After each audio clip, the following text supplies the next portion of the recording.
In the early stages of the pandemic, I think my number one concern was for student athlete well-being and welfare.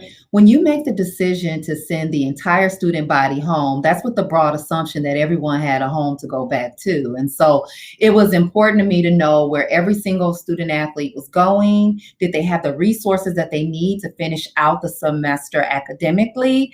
Because all of their classes were face to face and now they're quickly shifting to online instruction. And could they do that successfully?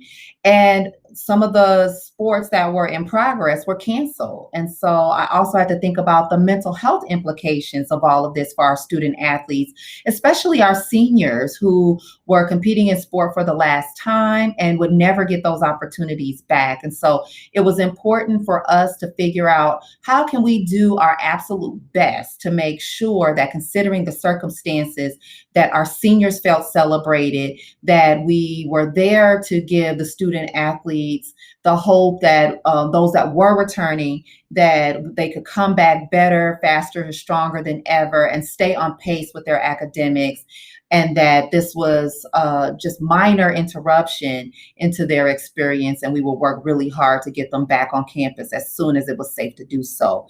So that's where my number one pivot, just really making sure that they were okay. But the second piece of that, I had this whole staff that was also going through this as well, along with the student athletes, making sure that they were okay. Of course, you get those questions about job security and some of the things that come along with now that sports are canceled. What will we do and how do we make sure that we are able to support the student athletes virtually? And so a lot of training and development with my staff on how to work remotely. Something that I was familiar with in my previous experience as a professor. I've taught online classes before and saw a lot of opportunity to bring some of those skills into this work in managing a team remotely. That I was okay with.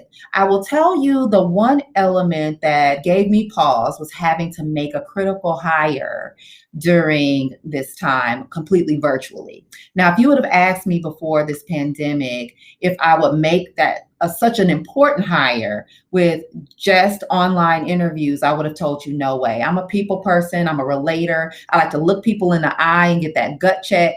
And I was not able to do this for this very important position. Well, we ended up with an exceptional hire and things went well. The process went smoothly.